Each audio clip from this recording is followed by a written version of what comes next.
कैसे जुदा भइलू इहे न बुझाता हो, दिहल दरदियाई ए जान अब न सहाता हो। एक राइटर है मेरे जेपी बिहारी, जिनका गाना आया था मिलन आसमान में हो। फर्जी आईपीएस करके वो मेरा ही गाना था, हम ही गाए थे उस वीडियो में भी हम। नमस्कार, प्रणाम, आप सुन रहे हैं एमएस की बात। आज हम लोग भोजपुरी के गायक चंदन चहल जी के अपने स्टूडियो में स्वागत करते हैं और एक लोकप्रिय गायकर हैं और चंदन चहल जी का स्वागत है मेरे स्टूडियो में। स्वागत है चंदन जी। सबसे पहले तो आपके चैनल से जितने भी दर्शक देख रहे हैं सब केहू के दोनों हाथ जोड़ के प्रणाम बा। और रउआ कैसन बनी बताई? बस बढ़िया। और जब एक दोस्त के स्टूडियो में आए तो कभी खराब नहीं हो सकता है, एकदम और अच्छा ही रह सकता है। तो चंदन भाई, हम लोग भी दर्शक को क्लियर कर देना चाहते हैं कि आप मित्र हैं, पूरी गायकर हैं, जो आप कभी अश्लीलता को बढ़ावा नहीं दिए हैं। आपके किसी भी सॉन्ग में आज तक हम अश्लीलता के बारे में कुछ सुने हुए हैं। जो गायकर हैं अश्लीलता को बढ़ावा देते हैं, जो समाज के नैतिकता को तहस नहस किए हुए हैं, उस सब से ऊपर उठकर आप एक अच्छा काम कर रहे हैं, तो इसके लिए बहुत बहुत बधाई आपको। और चंदन भाई, हमको एक चीज़ बताइए आप कि आप इस फील्ड में आए तो शुरुआती दौर आपका क्या ऐसा मैंने माइंड में आया कि आप अश्लील गाने पे कभी फोकस नहीं किए? सबसे पहले तो हम मतलब पहले गावत रही ऐसे स्कूल ट्यूशन वगैरह में, तो मतलब शुरू से ही हम अच्छा ही गाना, जो भी सैड सॉन्ग, रोमांटिक सॉन्ग, अच्छा सॉन्ग गाई। मतलब अश्लील जौन गाना वाला हम सुनल ना चाहते रही वो समय में भी। तो हमारी स्टूडियो खुलल मोतिहारी में, हमारे मामा जी खुल जी जी, ठीक बात। तो स्टूडियो खुलल तो फिर हमारा अंदर तो रहे पहले से कि हम गायब सिंगर बनब। वो समय जब पढ़त रहे स्कूल में तो वैसे ही स्टूडियो खुलल तो हमारा एगो मतलब अलग जुनून आ गया कि साला फिर हम सिंगर बनब, ठीक बा।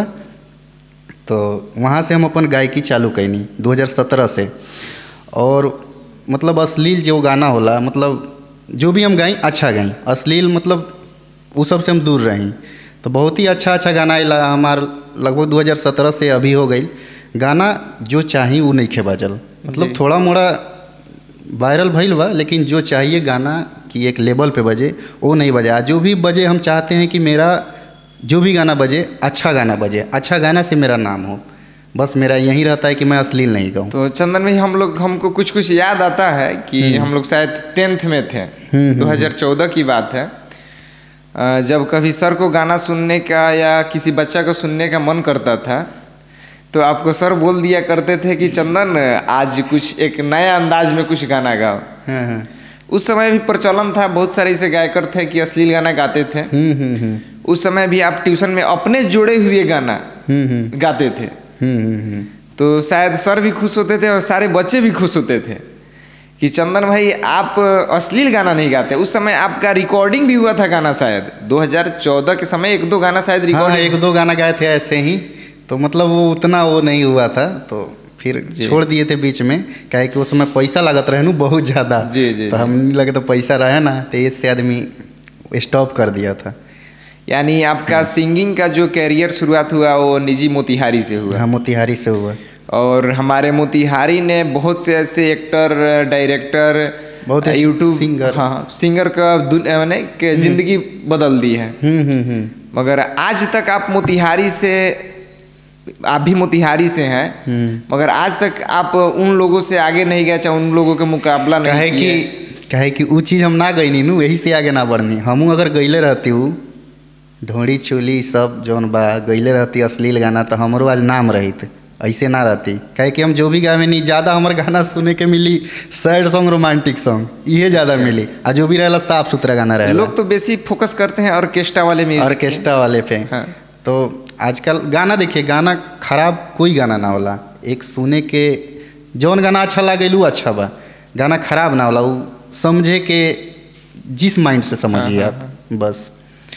तो आपको मन में ख्याल नहीं आता कि वैसा कभी गाना की करें हम भी? अब ख्याल आता है, फिर आदमी सोचता है इतना दिन हो गया गाते गाते, अब फिर हम गा दें, तो फिर तो सारा कईल धइल तो माटी मिल जाई नु हो। चलिए, सही का सपोर्ट करना और सही करना ही एक, देखिए एक भरोसा है कि आज नहीं बजा है, ठीक है, थोड़ा मोड़ा बजा जो भी, तो लेकिन एक लेवल पे बजेगा गाना, ये भरोसा है। और ज़िंदगी में अगर आप निकले हैं ना कुछ करने, सफलता मिलती है आपको, चाहे आप जिस क्षेत्र में हो, सफलता ज़रूर मिलती है, क्योंकि भगवान हर केहू के मौका दे ले एगो, तो हमरो लाइफ में एगो मौका जरूर मिली। आपके बोलने के अंदाज से आप मैटिक से हम आपका चीज़ वगैरह गाना सुन रहे हैं, चाहे बीच में 2017 में भी हम आपके स्टूडियो पे जाते थे, तो आप पवन सिंह जी का बहुत ज़्यादा कॉपी करते थे, उनके जैसा दाढ़ी रखना। हम आदर्श माने नहीं भाई, और ज़्यादा हम पहले भी और आज भी उनके गाना सुने नहीं और गावे के कोशिश करे नहीं, और उनके जैसा, उन्हीं के जैसा अंदाज में दाढ़ी रखते हैं वगैरह, पर्सनालिटी वगैरह उन्हीं के जैसा मेंटेन करते हैं। और क्या ख्याल है पवन सिंह के बारे में आपका? अब देखिए पवन भैया जो हैं बहुत ही अच्छे मतलब कलाकार है, बहुत ही अच्छे सिंगर हैं, साक्षात माई सरस्वती के उनका ऊपर हाथ हुआ। तो अब पवन सिंह तो सबके बनी ना, जे भी बा उनका के आदर्श मानेला, उनकर कॉपी करेला। अच्छा। तो हम उनकर बहुत ज़्यादा सुने नहीं गाना, और सुन के गावे कोशिश करे नहीं। और एक गाना था उनका मोतिहारी जिला करके था, किनका? पवन सिंह जी का। हाँ। मोतिहारी जिला करके था, उसमें मोतिहारी का नाम मैंने उन्होंने जिक्र किया था। और मोतिहारी का नहीं रहने वाले हैं, दूसरे शायद आरा के हैं, आरा के हैं, आरा। और मोतिहारी का जिक्र कर चुके हैं कई बार। क्या खास बात है कि मोतिहारी का जिक्र करते थे बार बार? मोतिहारी ऐसा जिले है भाई कि केहू जिक्र करी। चंपारण जो है ना, यहाँ से एक विद्वान और एक से एक, गांधी जी भी यहीं से चंपारण सत्याग्रह चालू कैले रहे, ठीक ना? तो समझ सकते हैं चंपारण की कुछ तो खास बात है। सही बात। और आपका अभी फिलहाल शायद हमको सुनने में आया लगभग आपका 1000 सॉन्ग के आसपास। गाना तो बहुत गा दिले बनी भैया, लेकिन अब आदमी कोशिश रहेला गावे, लेकिन वही में कोई ना कोई बजिए जाए एक लेवल के।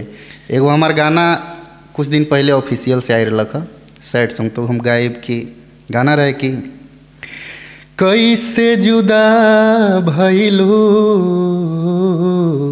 इहे न बुझाता हो, दिहल दर्दियाई ए जान अब न सहाता हो, आहाई दिलवो भी देता दुहाई, तुर जुदाई जुदाई जुदाई रे पगली, औरी बोल के तना रोआई, तुर जुदाई जुदाई जुदाई रे पगली, औरी बोल के तना रोआई। ये गाना हमारा ऑफिशियल चैनल से रिलीज भइल बा, चंदन चहल ऑफिशियल पर। जी जी।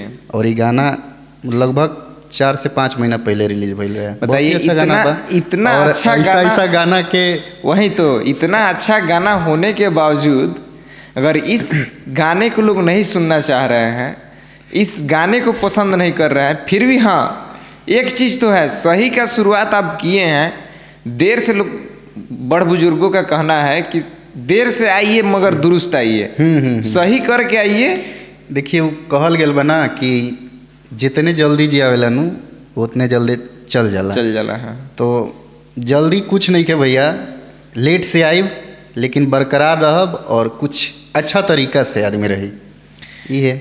और हाल फिलहाल में एक एक्ट्रेस थी जो एक डांसर के रूप में काम करती थी, यहाँ से हम डायरेक्ट टर्न किए वहाँ, क्योंकि आप अभी फिलहाल पटना में आपका शायद हर एक गाना शूटिंग चल रहा है। बहुत सारा गाना हुआ है, अभी तो होली है, तो होली के बाद बहुत सारा गाना रिलीज भी होने वाला है, अच्छा गाना। शायद शिल्पी राज और किन के साथ है, बहुत सारे लोग के साथ, सबके साथ हम काम किए, सबके साथ गाना गाए। जी जी, आपका हर एक एक्टर के साथ हम गाना देखे हुए हैं, अच्छा से आया हुआ है। जो एक लड़का जाता है स्टेज पे, अच्छा हाँ। हाल फिलहाल उनके साथ आपका एल्बम शूट हुआ है। हाँ, एक गाना हम किए थे जी, क्योंकि वो कंपनी वाले का डिमांड था कि आप मतलब वायरल के साथ करते हैं तो वो चलता है गाना, क्योंकि मैं जो भी वायरल के साथ, कि एक वायरल हुई थी, वायरल करो ज्योति, जी जी, एक बदनाम करके गाना था, वो अभी यूट्यूब पे लगभग 10 मिलियन 20 मिलियन गाना है, ठीक है। और भी हाँ मतलब लगभग 10-15 गाना आया है, फिर अच्छा व्यू है तो चल जाता है। फिर से एक फर्जी आईपीएस करके एक लड़का वायरल, फर्जी आईपीएस बिहार का, तो बिहार का तो इतिहास में पहली बार तो वो गाना फर्जी आईपीएस करके वो मेरा ही गाना था, हम ही गाए थे, उस वीडियो में भी हम थे और ये बहुत ही गाना चला था हर तो आप जब याद दिला दिए चंदन जी तो हमको एक चीज़ क्लियर कीजिए आप कि जो फर्जी आईपीएस है उनको लोग बोलता था थोड़ा मानसिक उनका संतुलन ठीक नहीं था। तो आपको क्या लगता था कि मानसिक संतुलन ठीक नहीं था या अपने सोशल मीडिया को फैन फॉलोइंग बटोरने के लिए या चमकने के लिए ऐसा किया, मैंने वो किए थे, आप उनके साथ किए काम तो कुछ तो अनुभव हुआ होगा आपको? क्या है कि एक जो होता है वो लग जाता है ना कि ये फैन फॉलोइंग करने के लिए वायरल हुआ है कि ऐसे ही हो गया है। कोई ये सोच के जितना भी लोग वायरल हुआ है आता है लगातार वायरल हो गया, तो वो मतलब जो स्टोरी वाइज बना के वायरल होना वैसे कोई नहीं होता है, क्योंकि वैसा वायरल ही नहीं होता है जल्दी। जो भी है सब एक बैग आए हैं, तो ऐसा नहीं है वो लड़का उसको किसी के दबाव में पड़ गया था कोई फर्जी के चक्कर में, और वो रियल चीज़ है। नहीं तो उनका हम फेसबुक और यूट्यूब अकाउंट खोल के देखे हुए हैं कि वो लगभग 2019 के शायद करीब चैनल क्रिएट किए हुए थे और उसी चैनल पे एकाएक पहले व्यूज वगैरह नहीं जाता था। तो हमारे सोच के हिसाब से और बहुत लोग के सोच के हिसाब से बहुत लोग कहते थे कि यूट्यूब चैनल बनाया वायरल नहीं हुआ, हो सकता है कहीं फर्जी आईपीएस बनकर वायरल होने के लिए ऐसा किए। नहीं देखिए मैं काम किया हूँ उसके साथ, मैं जहाँ तक जानता हूँ तो ऐसा कुछ नहीं है, वो उस चक्कर में पड़ा था, कोई इसको ब्लैकमेल किया था, ये रियल है। हाँ चलिए बहुत अच्छी बात है, उनको भी आप मौका दिए एक बार। आपके एल्बम गाना बहुत चला भी था, बहुत ज़्यादा चला था, हर न्यूज़ पे हर सोशल साइट पे वो गाना मतलब देखने को मिला था। मैं तो आपके दोस्त होने के नाते हर एक गाना आपका सुनता हूँ, हमको अच्छा भी लगता है। और हम अपने ऑडियंस से व्यूजर से कहना चाहेंगे कि चंदन चहल ऑफिशियल है, एक बार आप लोग भी विजिट कीजिए।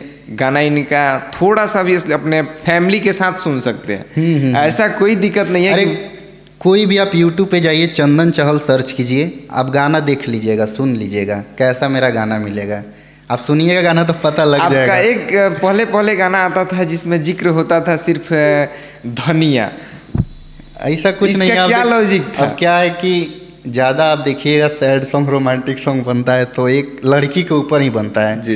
तो उसमें अब लड़की को जान बोलिए या धनिया बोलिए, रानी बोलिए, प्यार बोलिए, जो बोलिए बोल सकते हैं, लेकिन हमारे राइटर लोग वालों हमरे जैसा तो वो लोग क्यों है धनिया जानी।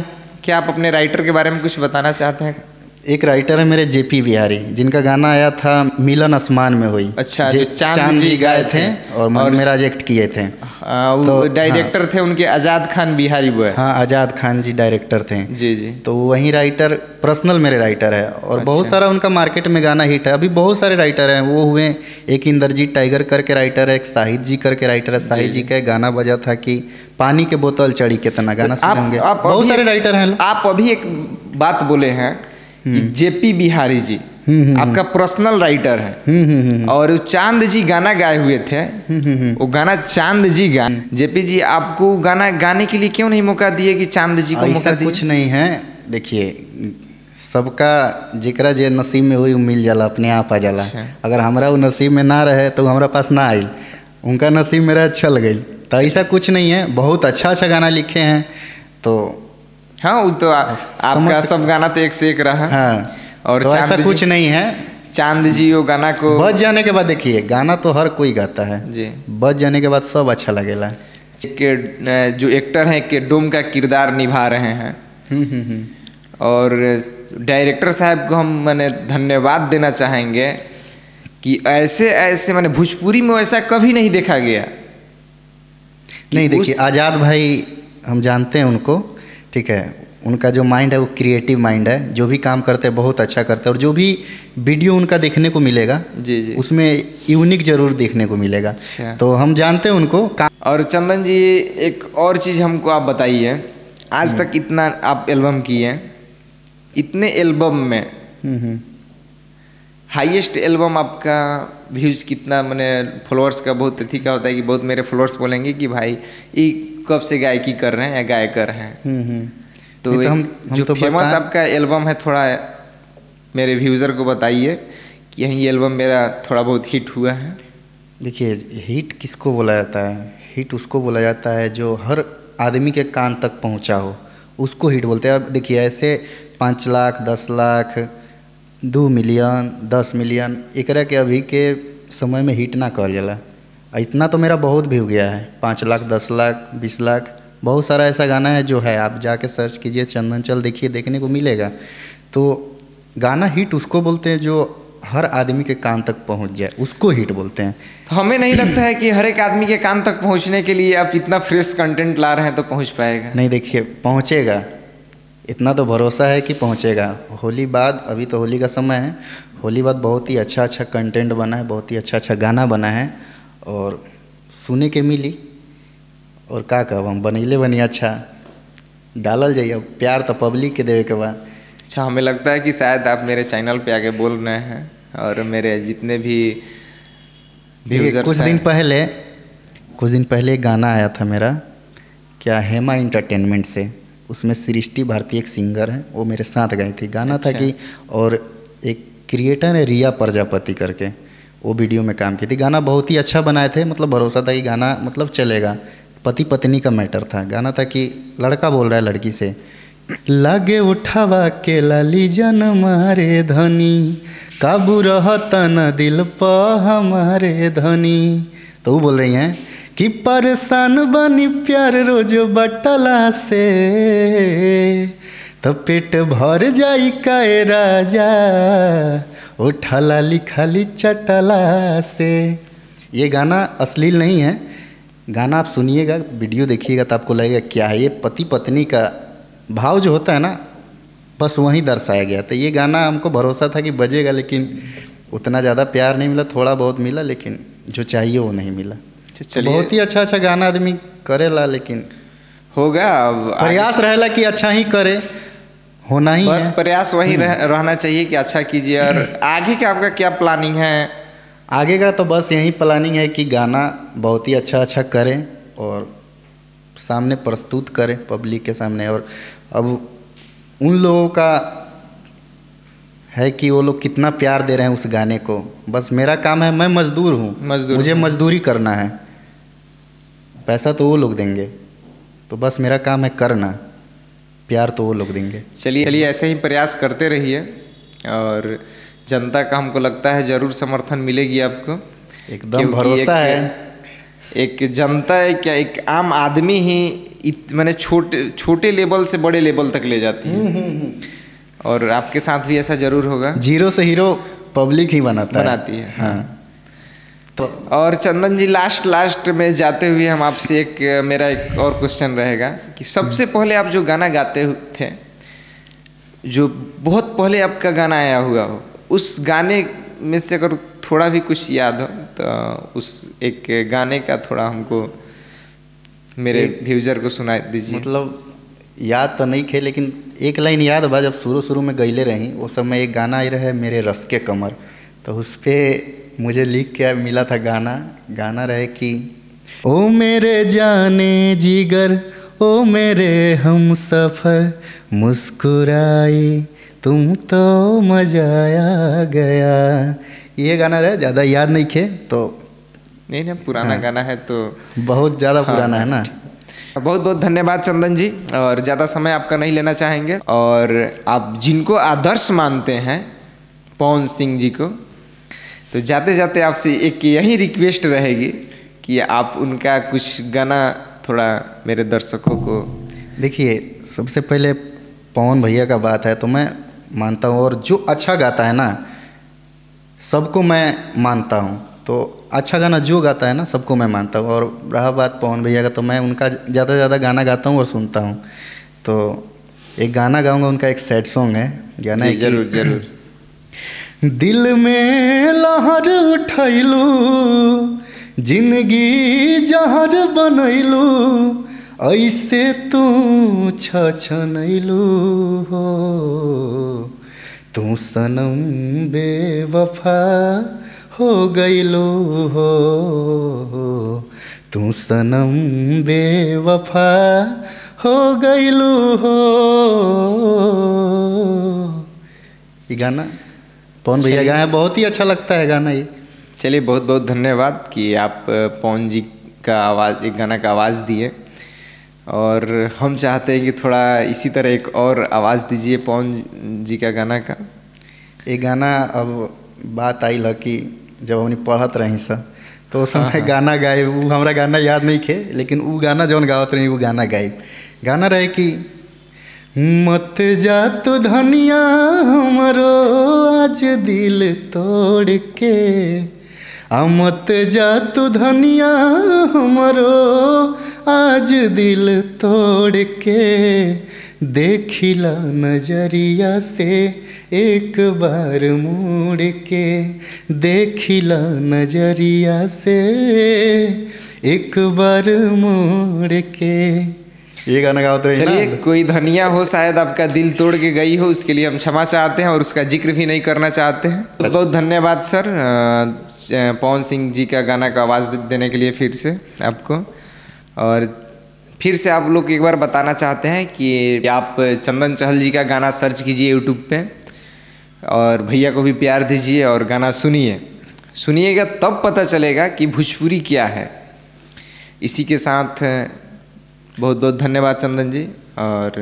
और हम जाते जाते यह कहब कि रउआ लोग जाई या गाना सुनी, और बहुत ही अच्छा अच्छा गाना आवे वाली बा, तो गाना के रउआ लोग ढेर सारा प्यार दी, आशीर्वाद दी, और हम कुछ ना कहब, रउआ लोग सब कोई जान।